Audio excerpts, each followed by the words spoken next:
So you've never played Quidditch then? No, I don't know what that is. There's the clip right there. Why aren't industry publications celebrating and supporting creatives and creativity rather than scaring everybody and thinking that we're all going to be out of a job soon? Because it's not true. The noise is louder than the reality right now. She handed over a long list of headline options, thinking quantity would impress. Instead, the client picked the weakest line and printed it on the Body Shop catalogue for 6 long months. 2 decades later, she slipped again. One soft, forgettable line she knew that she shouldn't include, and it ended up on billboards all across London. This is the story of how one of Britain's most respected brand and copy specialists learned the hard way that too many options can sink good quality creative. In this episode, she breaks down how it happens, why it happens, and how she stops it happening to the brands that she works with today.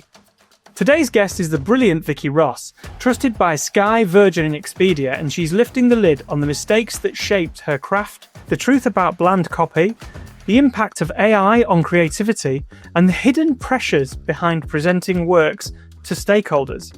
So if you've ever watched a client choose the wrong idea and felt like a project is drifting into the dull middle, or wondered how top writers keep their edge, this conversation is going to really be useful and it will hit home, hopefully.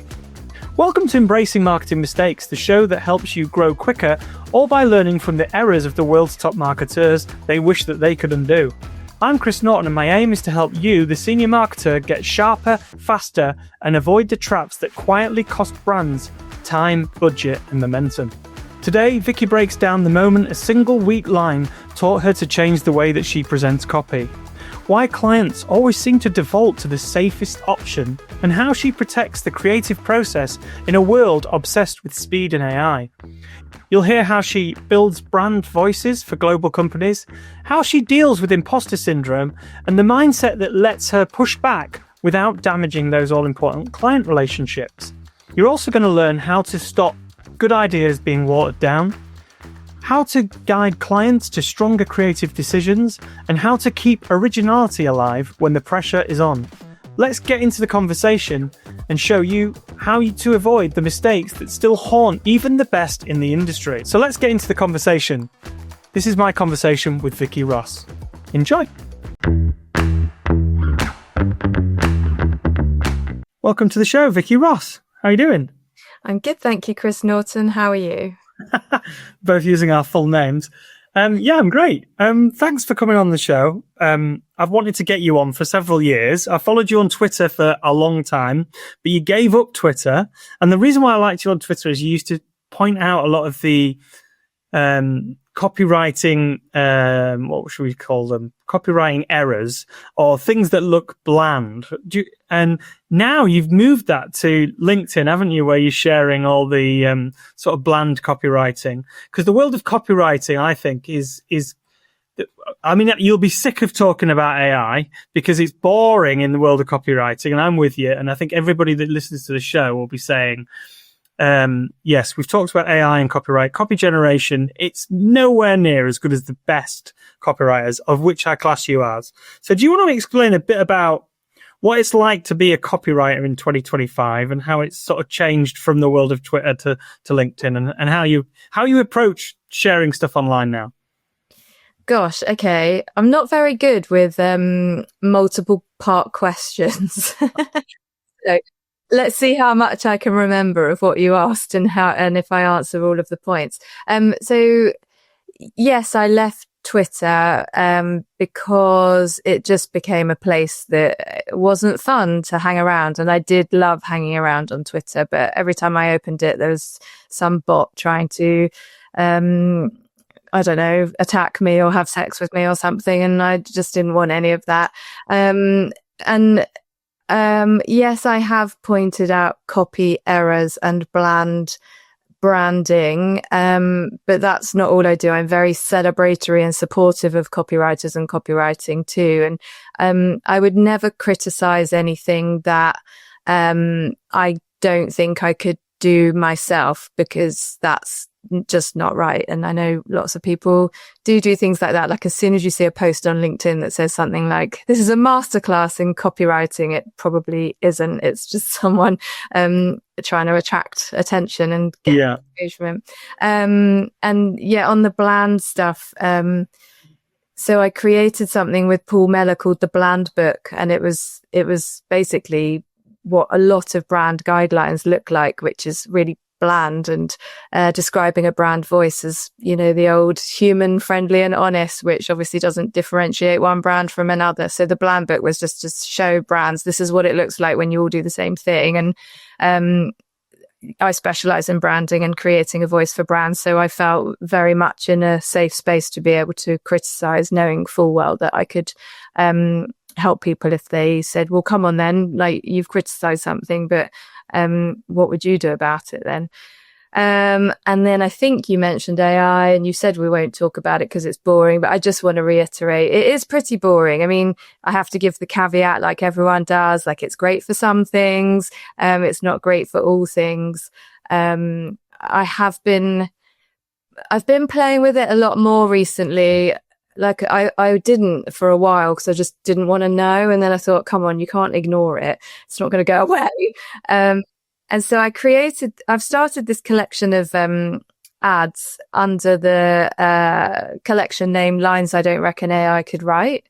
And I thought, I need to put that to the test. I can't keep putting stuff out because one day I reckon I'll get caught out. And so I've been playing around with it. And like, firstly, it takes so long to get anywhere with it. Like you have to prompt and prompt and prompt. And I know somebody listening that might think, well, she's not prompting it right, or you need to know the right prompt. But as Thomas Kemeny says, and I always quote him because I just love this, if you know the right prompt, then you've already cracked the brief. So you don't need AI to then execute it. But I'll just give you one example of one I've tested again, or I've tried to get ChatGPT to write, and that is Apple's brilliant light years ahead line when they launched the MacBook Air.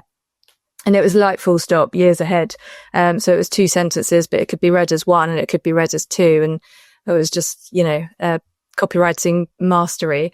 And the closest so far, I'm going to keep trying, but the closest I've got to it so far with ChatGPT, and that is I had to end up feeding it light years ahead and asking if it could play with that. It said something like the new MacBook Air is light years ahead and leaves stars in a blur or something. And I mean, obviously that's not good. I mean, it's not even not good enough. It's rubbish. Yeah, I'm totally with you. And I find like it's got better. It's getting better and it's getting better. And as we record, just last week, they've launched 5.1, which is I think an incremental improvement on number 5. But what I found interesting is I use it a lot. I do use AI a lot, but I use AI on an analytical basis. So like I do use it for the deep research functions. I don't really use it for the generative stuff because I think as you yourself being a wordsmith, I just think it's shit. But I do think it can be better.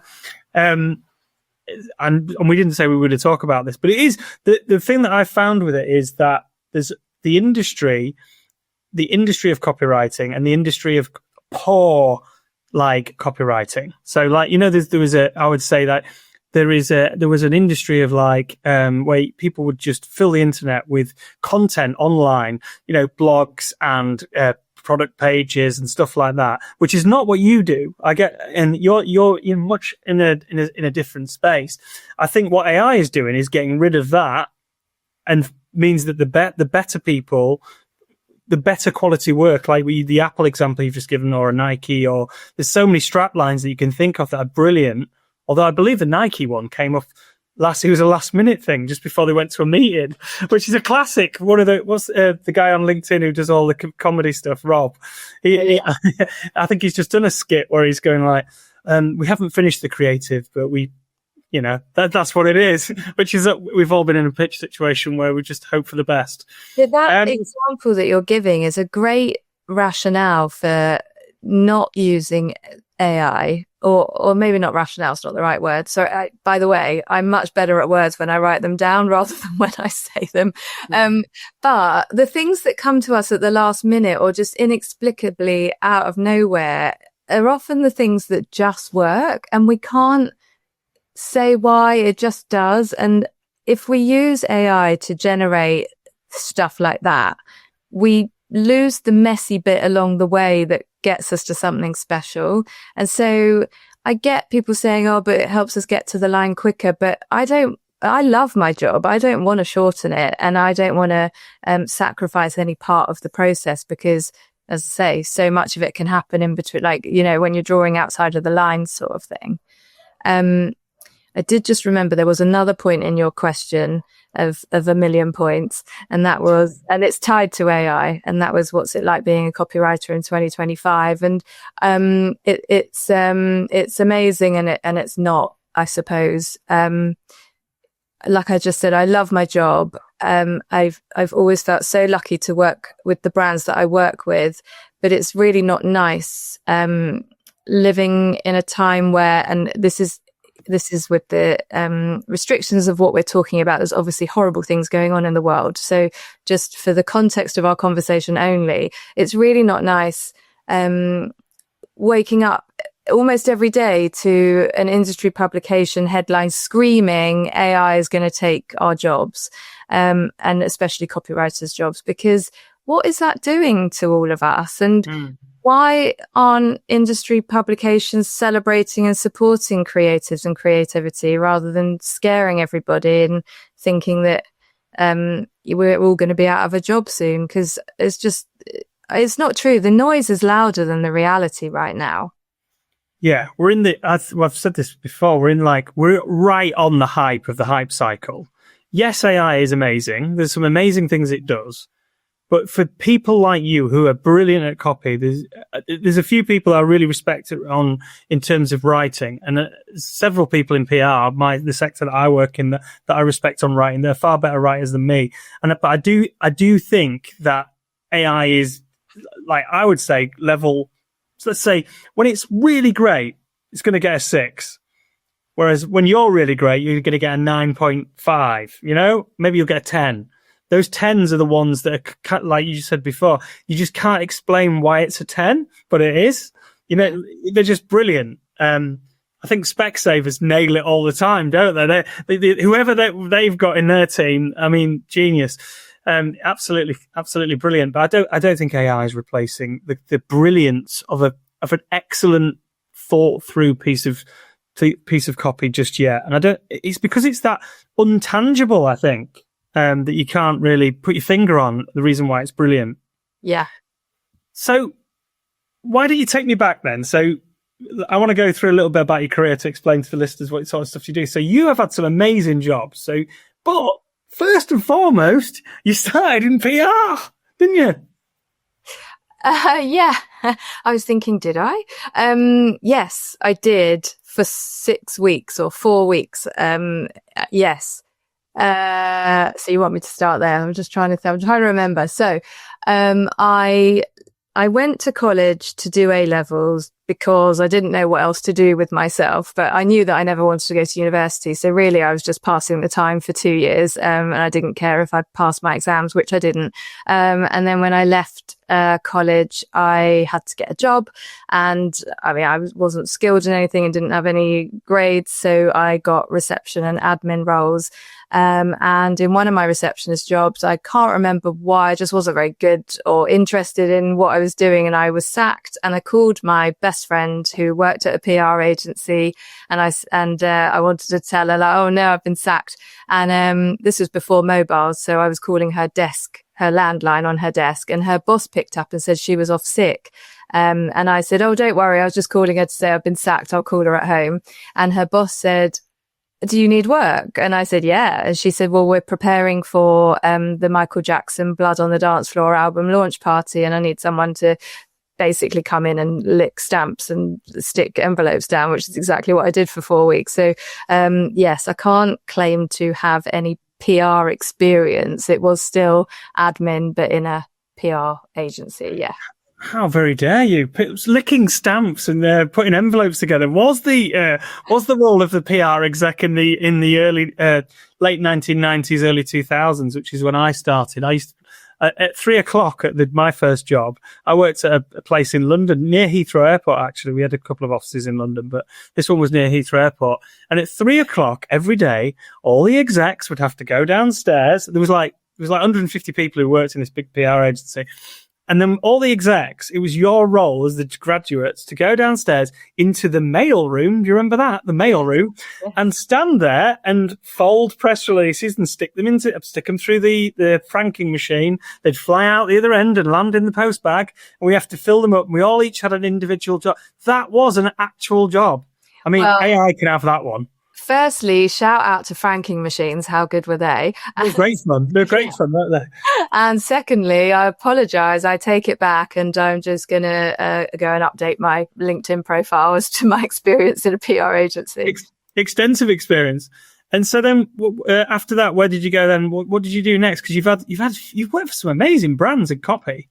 Yeah. So that was only 4 or 6 weeks. As I say, I really can't remember.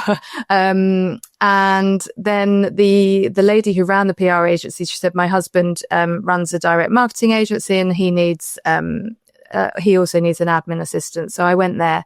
And it doesn't exist anymore, but they created reader offers in the national press. And one day, like, I knew that I wanted to write. I didn't know what copy was or a copywriter was. I just knew that I wanted to write the sexy adverts in the glossy magazines. And I didn't know the difference between editorial or feature articles or reader offers or ads. But as a direct marketing agency, they wrote reader offers in the national press. So I was confident. I knew that I could write. I don't know where, like, I just did well at English at school, but otherwise I'm coming across a bit cocky. So I asked if I could write a reader offer, and they could measure it because, it was mail order, and it did well. So I got to write more. And funnily enough, actually, one of my clients at the time Ministry of Sound, and your episode that just came out this week with, is it Christopher Mackay? He also worked with them. So funny that we're now talking today. So anyway, I ended up becoming a copywriter. From there, I went to the Body Shop. There's a longer story, but we don't need to go into it all. But I ended up being a copywriter on the brand side of things, which is how I've ended up specializing in branding for the last 14 years. So I've been writing for about, how old am I? I can't do maths. I've been writing for about 28 years. And yeah, specializing in branding for 14, which means I create a brand's voice and then write the guidelines to accompany it so that people in the company or their agencies know how to execute it.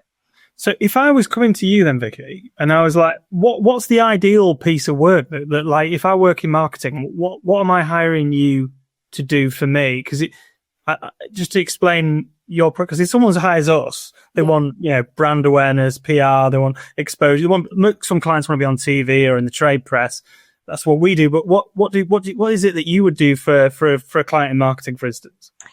Typically a brand comes to me, to create their brand's voice. So it might be that they have an in-house, creative team or a external agency that can only do the visual side of things and they don't have a writer.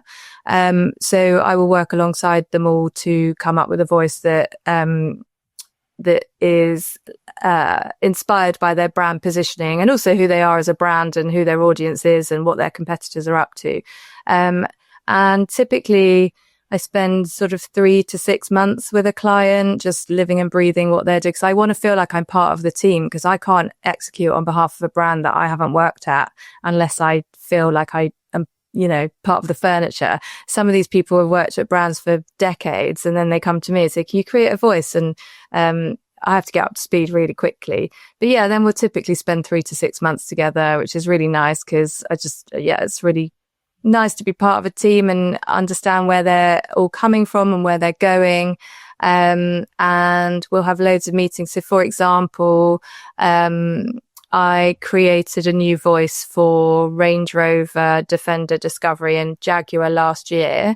And how that started was calls. It was mostly remotely. So calls with maybe about 100 people in the end over a period of 6 weeks, where I got to know so many different parts of the business. It was amazing. It's like I'm really nosy and I love going behind the scenes of a brand. It's such an honor, I find.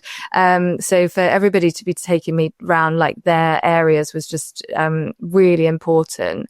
And it also means that the people I'm talking to feel like they're part of the process and that they fed into creating the voice, which is it really helps when you come to roll out a voice, because if people feel like they've been part of it, then they want to see it through and celebrate it. Yeah. So yeah, I always, I've never been like a hierarchical person. I like to work alongside people, and I like people to feel like they're seen and celebrated too. So, I always think of my work as a collaboration rather than I'm an independent consultant. I'll take the brief, I'll go away and do something, and I'll come back and present it back at you, and good luck. I'm on to the next one. Like I don't work like that. I maybe stick around for longer than people want me to. Yeah. I like the fact that you think you like you becoming considered, you take on board the different sort of bits of the business to try and absorb what the brand's all about. Because that can be tough sometimes. You get sent a brief, and often people say the brief that you're given isn't the brief. It's the brief inside the brief, or the brief not in the brief, but in the questions outside of the brief. So it's just like well, yeah. So I'll obviously get a brief and I'll read it and I'll be like, that's great. So I know what you want to do, but I need you to send me or tell me everything, even the things that you don't think are interesting or important. I'll find something in there that is.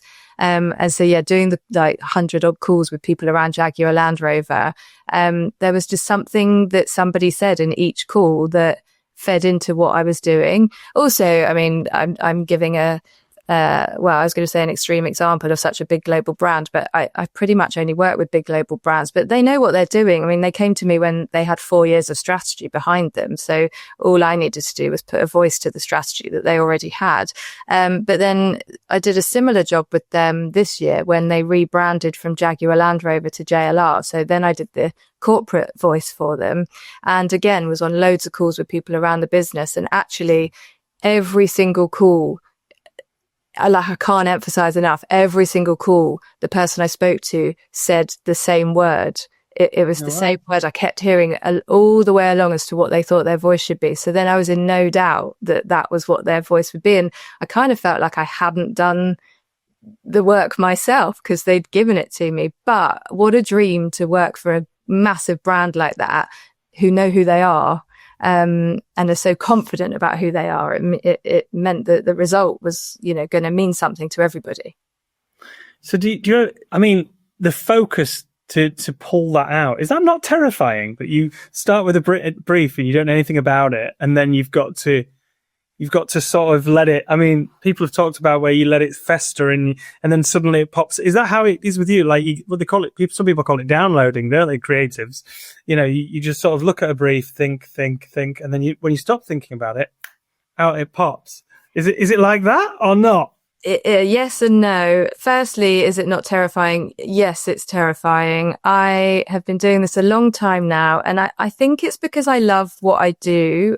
Every time a brand approaches me, and I'm really fortunate to be able to say that I've never gone after work or pitched for anything. I've always been approached. And every time a brand comes to me and we have a call or a meeting, I come home or get off the call and I think, I can't believe they want me to do this. So, I go through the excitement phase and then I go, oh, but now I have to do it. Yeah. And even though I've done this for so many years and for so many brands, and I've always had incredible feedback and I've got all the work I've got through word of mouth because people are always happy, I still think, and I think every creative does this, unless they're a psychopath, I just think, I don't know how to do it. Am I going to be able to do it this time? And so then obviously I have to get on with it. And to your second, point, do I let it fester? I used to work like a machine. I've always worked hard, and I used to work as a freelancer 7 days a week, all hours. I just loved my job. I didn't know when the next project was going to come, so I said yes to everything. In more recent years, with these really big projects, like you can imagine writing a voice for 4 different vehicles, for example, is a big job. I've learned to trust the process more, and that has meant I've enjoyed the process more and my work is better for it as a result. And so what that is again, using the same examples. Sorry if this is repetitive and boring, but with Jaguar Land Rover, I did all the calls. And then I gave myself 2 weeks before I told them I'd come back to them within 2 weeks with a proposal. And in that 2 weeks, I'd already had all the information. It had gone in. I guess I prompted myself, if we want to go back to the AI. I'd prompted myself, and then I got on with my life. And I went out and I went swimming and I went walking and I watched TV and did all the things that I love to do. And in all of that time, my subconscious was doing the work. And this is what I love about the creative process, is that your creativity isn't a occupation. It's a preoccupation. You can't turn off your brain. And when it's got lots of information in there, it's always thinking about it and piecing it together and, you know, giving each part different elements to then explore. It drives my husband mad because it means that I'm always mid-conversation. Wait, I just need to write that down. Or, you know, we're walking down the road. Wait, I need to just put a note in my phone because ideas are coming. And it feels like I'm not really doing the work when it's like that. But it means that I can really sit with ideas and, you know, I can talk myself in and out of them. And there's a Rick Rubin, I can't remember if he said it on social media or if he put it in his amazing book, The Creative Act.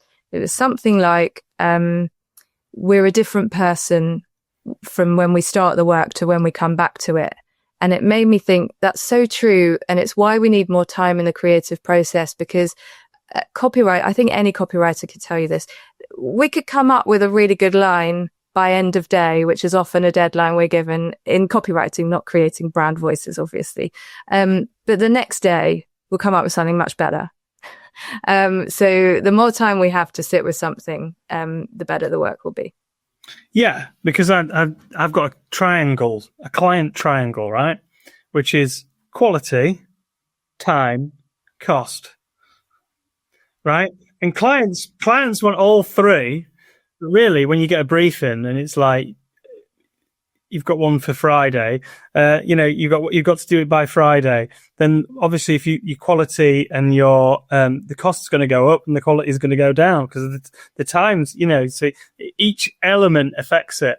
And I think you're right. The more time you've got, the better the result at the end of it. Especially with a lot of creatives are quite perfectionists as well. They keep thinking and thinking and thinking. Oh yeah, like it must be, isn't it? Have you ever done that then where you've done something and then it's gone out and then you've gone, shit, and you thought about something else that would have made it even better? Always. And I always stay in touch with my clients and I'm really honest about how I work and what I'm thinking and feeling. And so if the deadline's passed and I've already provided something, but I then think of something else, I'll always get in touch with them and say, is it too late? Because I've just thought of this. Or even if it's like months later, if I see something they've written and I'm just sort of checking in on how they're executing the voice, I'll get back in touch and say, oh, like that was working or that wasn't working, or I think you could have done it like this. But yeah, it's not the worst, but the worst is when you see your copy go live and the client's changed it. But the second worst is when you have a better idea after it's gone. But just on that time thing, it is different when I'm working with brands to create their voice, because often those projects don't have a deadline. It's something that can run on and can keep going until we've nailed it and got it right. Apart from, I don't know, when there is projects that are time dependent, like I'm working with Formula E at the moment and they wanted a new voice before the season started. So that was a time dependent one. But otherwise we can often be working together, why I said 3 to 6 months, because unless they're going to go out with a great big press release, which is where you would come in, to say we've rebranded and this is our new everything. Yeah, it's something that can rumble on in the background while they're still working on their, you know, above the line stuff. Yeah. You were almost nearly, but it didn't happen, the voice of Harry Potter, weren't you? You have done your research. Gosh. No, not quite. They already had not that good a research then. They already had their voice. They didn't come to me for that. They came to me to write for the launch of, I think it was Harry Potter world or something. But I said no. And by the way, because I keep talking about cars, I should say that I do mostly work with entertainment brands. So I was at Sky as head of copy for a long time. And then more recently, I've worked with IMAX and Disney Plus and BAFTA and BritBox. So the Harry Potter thing isn't completely out of left field. That is because of my Ents experience. But I said no because Harry Potter means a lot to a lot of people, and I don't know anything about it. I've never read it. I've never watched it. And I don't believe in winging things because it's not fair on the fans. Like, I really respect the audience that I'm writing to on behalf of a brand. And I think they deserve someone that lives and breathes something that they live and breathe. So you've never played Quidditch then? No, I don't know what that is. There's the clip right there.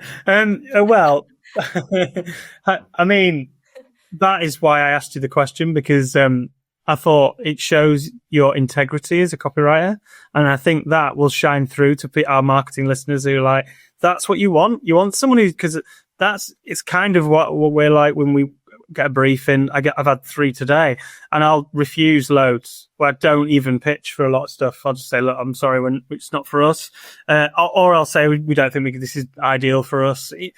Because being honest up front, and I think people respect that. A bit of integrity at the beginning is good. And the fact that you turned it down for somebody who does know what Quidditch is probably a great quality that I liked. So I wanted you to share that story. Thank you. But I don't think anyone would win in a scenario where you try and muddle through. I don't think it's fair to anybody. And then the relationship would fall down. So yeah, it doesn't help anyone. I do turn down a lot of work when I don't think I can do it justice, because I believe, I'm really passionate about what I do, and that brands have this incredible, some brands have an amazing legacy that deserve being protected. And I think if there's somebody else that's going to be better at doing that, then I will always say so. And it's really funny how many brands, when I tell them that I won't work with them, or I suggest someone I think would be better, it's funny how surprised they are, because I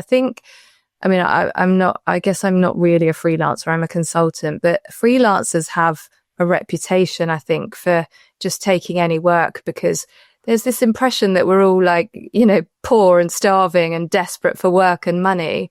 And yeah, people are surprised when I turn work down. Yeah, but then I've read quotes from you before. I remember you talking about when you were freelance, and then you got the imposter syndrome. We had somebody on the podcast a few weeks ago actually talking about imposter syndrome. And going back to your point about anyone that doesn't is a psychopath, anybody that hasn't got imposter syndrome is a psychopath. And freelancing, when you first start freelancing, which is when I've read the quotes from you about, you were talking about when you were first a freelancer, the day that you became, it was absolutely terrifying. You laid in bed thinking, where is my next project going to come from? That happens to every single freelancer. And I think, especially if you on in your freelance life, you get the fear initially. You do take on everything, don't you? But then you slowly but surely realize that a lot of people that you're dealing with, when you deal with everybody, are not right for you. And you then can do what you're doing now, which is making sure you go with your gut and the people that you think you can help the most. So do you still get the fear, or is it all gone now? The freelance fear, that's what we could call it. Oh, I wish I could say the fear's all gone now. Come on, you can't have imposter syndrome now, surely. I really do. I really do. Yeah. And I spoke to a copywriter. I had him come and speak at something I was doing. He's a legendary copywriter, and he's, 85 now. No, I can't do maths. I said that before, I think. He was in his early 80s at the time, and we were walking to the stage together. And as we were walking to the stage, I said, you don't get nervous public speaking, do you? And he went, darling, if I didn't get nervous, I may as well be dead. And I thought, wow, if he, with all his success and all his years, still gets nervous, I'm going to allow myself to be nervous. And I know it's a cliche and everyone says it, but being nervous means that you care. And as much as I really hate imposter syndrome, I really hate it. We could spend an hour talking about how much it does to my mind. I think it is also the fuel that makes me good at my job, because if I didn't care and I was lazy, maybe what I did wouldn't be so right for the brands that I do it for. So I guess I've got better at working with it and embracing it. But yeah, it's very much there, and it's horrible.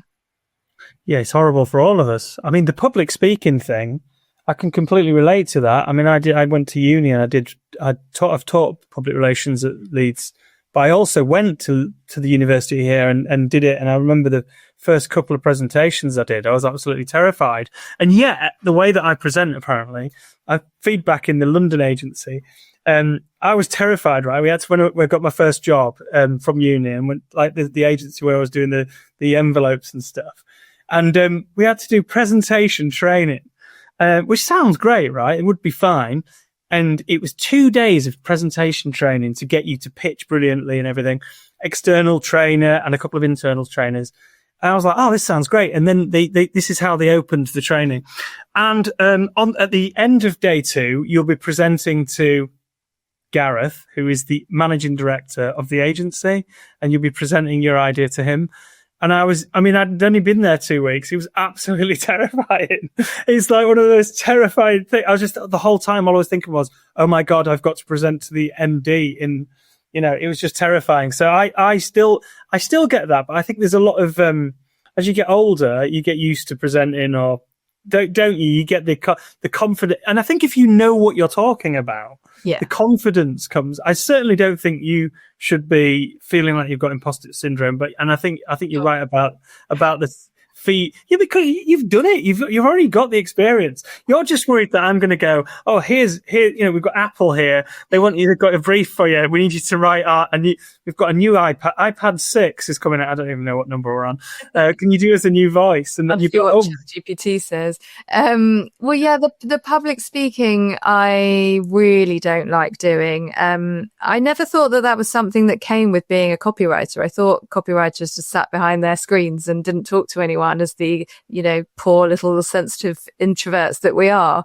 But I got to a point where people kept asking me to come and talk at conferences or even just in people's agencies and offices. And I said yes this sounds worthy. I said yes on behalf of copywriters, because copywriting was not on an agenda as often as other creative disciplines, or just, the marketing people that are always going around and talking about best practices, which is important. But I really appreciated being given the chance to represent copywriting. And I've traveled all around the world speaking, and also an honor to be asked. But it doesn't get easier to get up on stage, but mentally it gets easier to accept that it's not about me. People in the audience are kinder than we think. I don't think anyone is sitting in the audience going, can't wait for her to fuck up. They're just like, what's she going to say? And I don't think I could do that. Or if they are thinking they could do it better, then that's good, because they're listening with a critical ear, I suppose. But yeah, no one's like wishing that you would fail. I don't know how much Dave Trott likes me saying this, because he's a nicer guy than he would like people to believe. So he's an advertising legend, and I have a good relationship with him, which I'm very grateful for.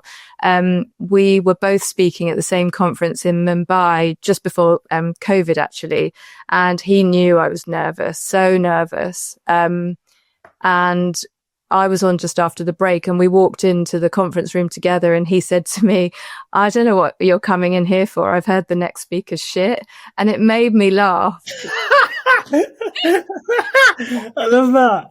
Yeah, he made me laugh, which shook me out of my head. Yeah. He knew what he was doing, which is why he is one of the many reasons he is who he is. But I'll never forget that. That was a really incredible thing for him to do.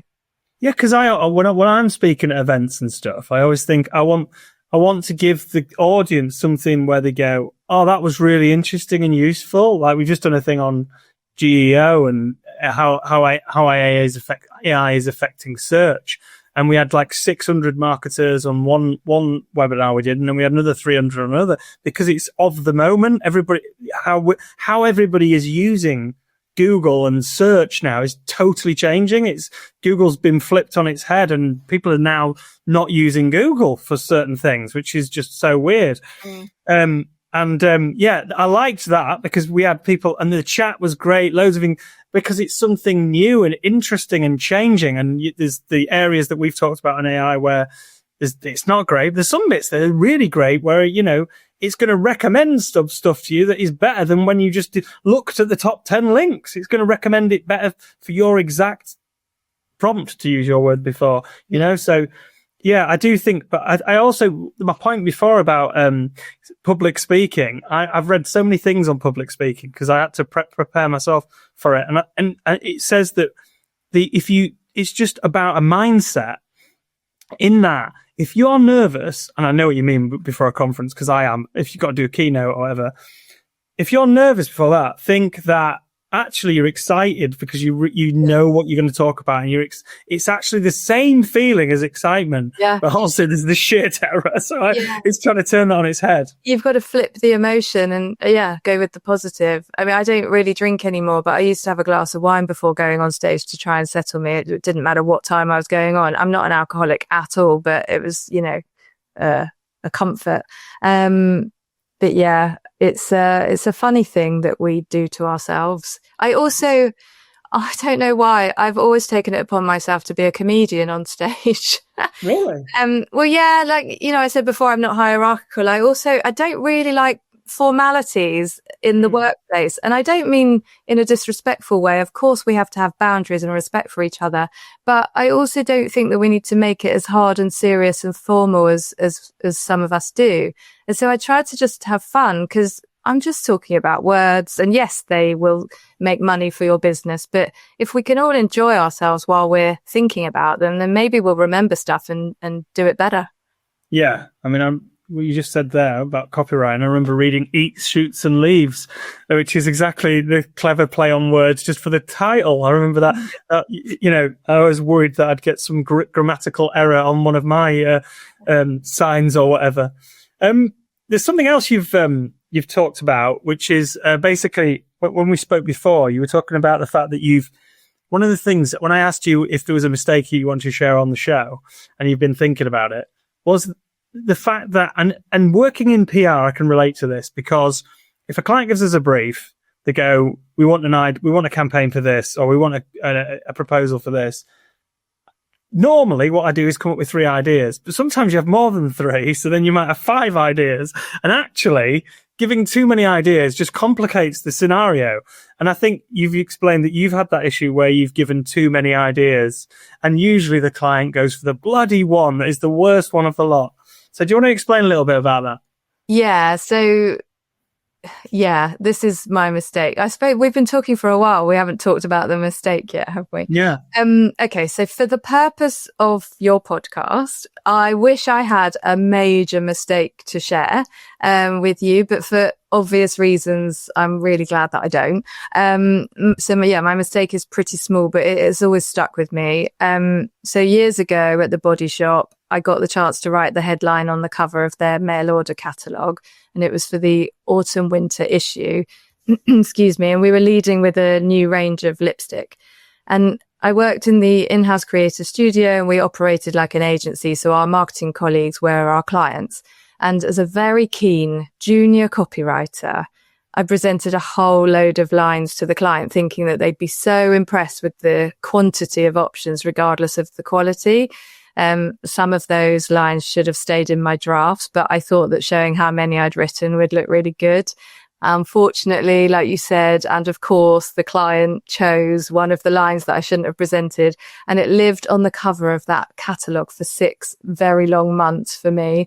And the line, it was so long ago, I'm sure it's fine to say. I can't imagine anyone would remember if they were listening, who worked there.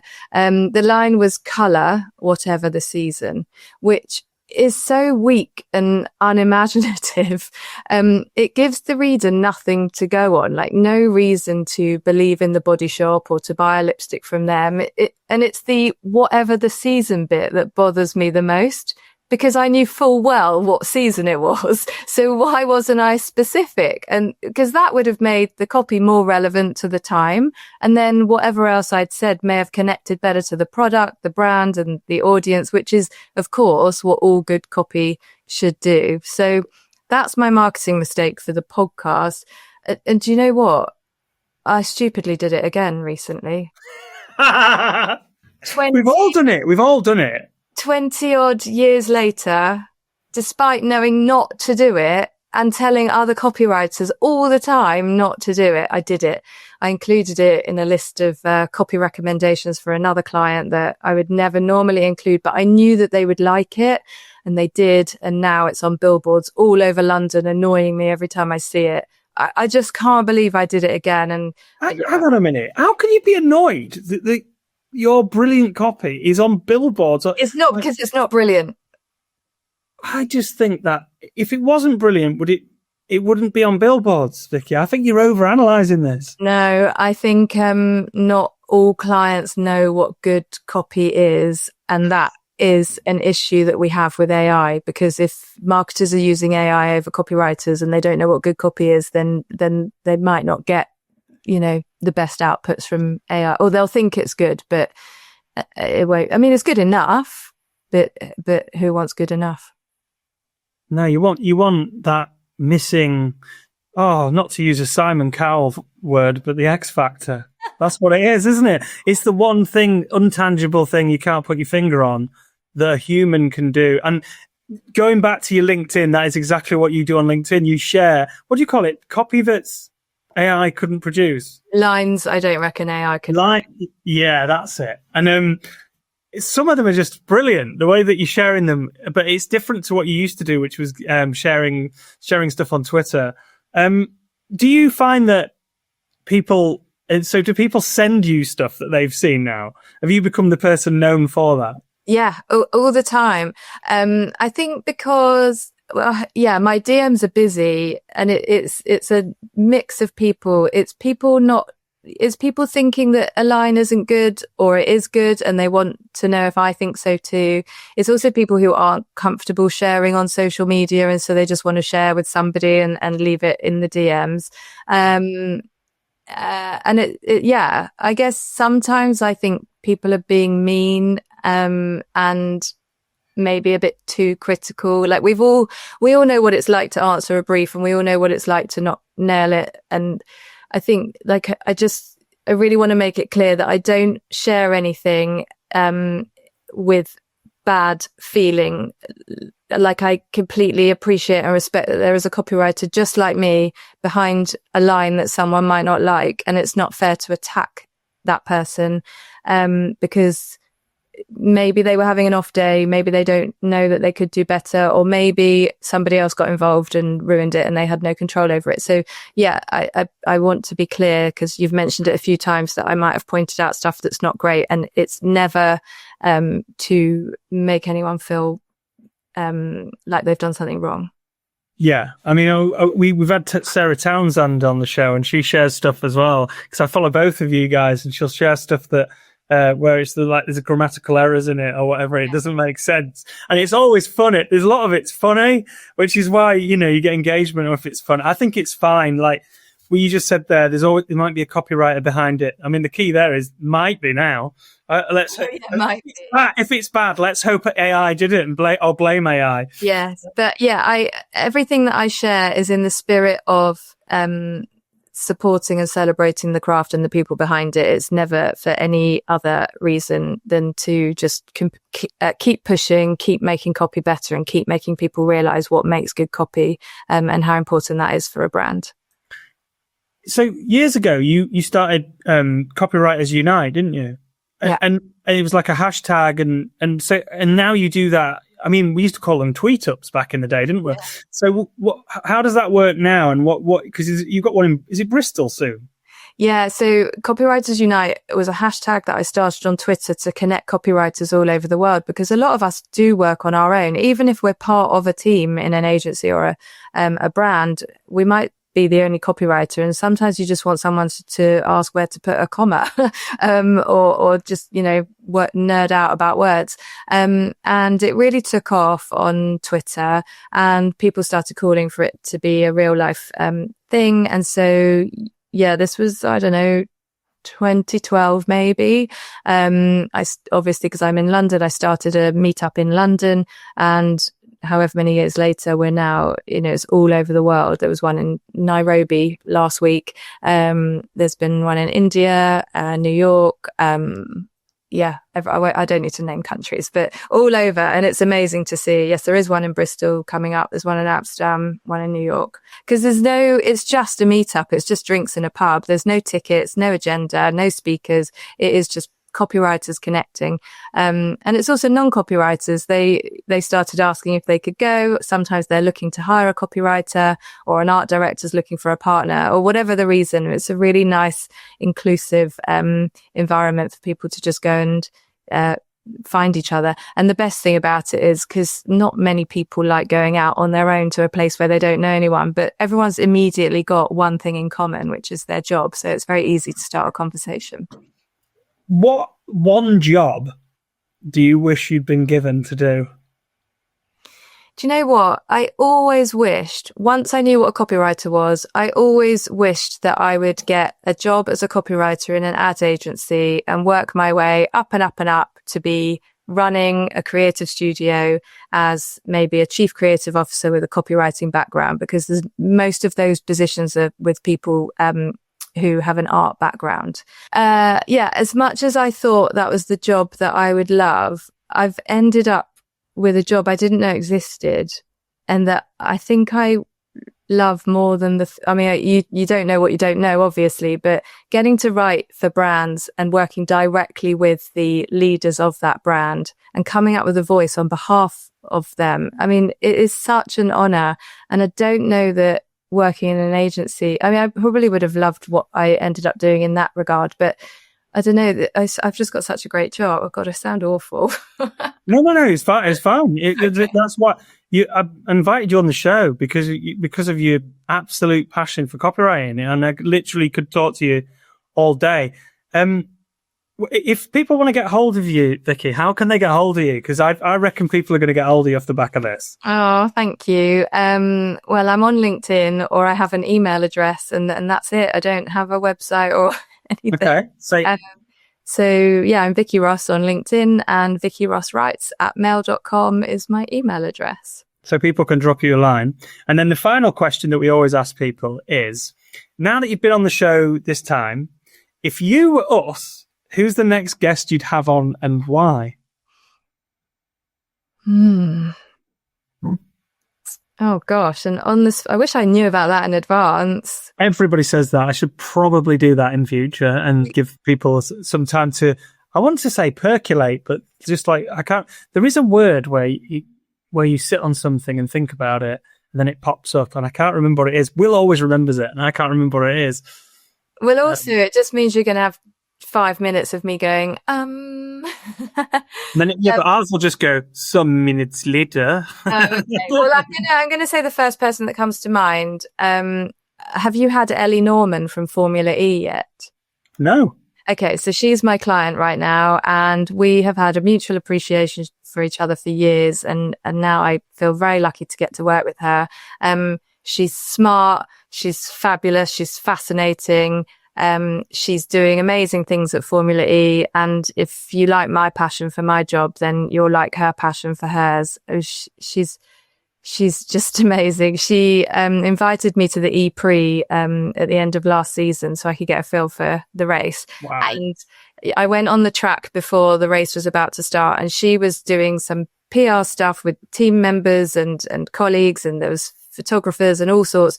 And she saw me go past, and she came away from the group that she was with and over to me and acted like she had all day to talk to me. She is just a really great person. So I think she'd be a really good guest. I mean, that is a ringing endorsement. I'm going to have to get on the show. I mean, I've got one question about that. Mm-hmm. Do the cars make any noise or not? Well, they do, but it's nothing like the engines of a Formula One car.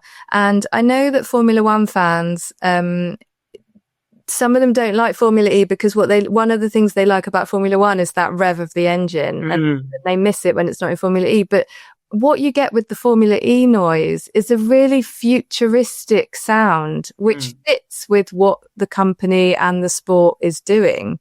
And so I think it really suits the race. And all the cars are the same as well. Like in Formula One, they're all different, whereas I believe all the engines and everything are exactly the same. So it's the best driver, isn't it? It was when it originally started. I don't know about now. It is, but the best driver is still at the same advantage or disadvantage as every other driver, because with all the technological advancements that they work on between seasons to be more sustainable, more environmentally friendly, they're all getting a new car every year. So they haven't had however long to practice in it. It's really brilliant. I'm aware I'm sounding very much like someone who has swallowed everything their client has done. No, I love it. I love the passion. It's great. I am sold. I mean, honestly, I'm now a fan of Formula E, and that's what you want. And that's what I think, working with entertainment brands of Formula E, although a sport is also an entertainment brand, I think, we owe it to fans to act like fans, because they're passionate about the sport that they love or the entertainment that they love, and it's important that we are too. Yeah, great. Well, thanks for that, Vikki. That was brilliant. Thanks very much for coming on the show. Thanks so much.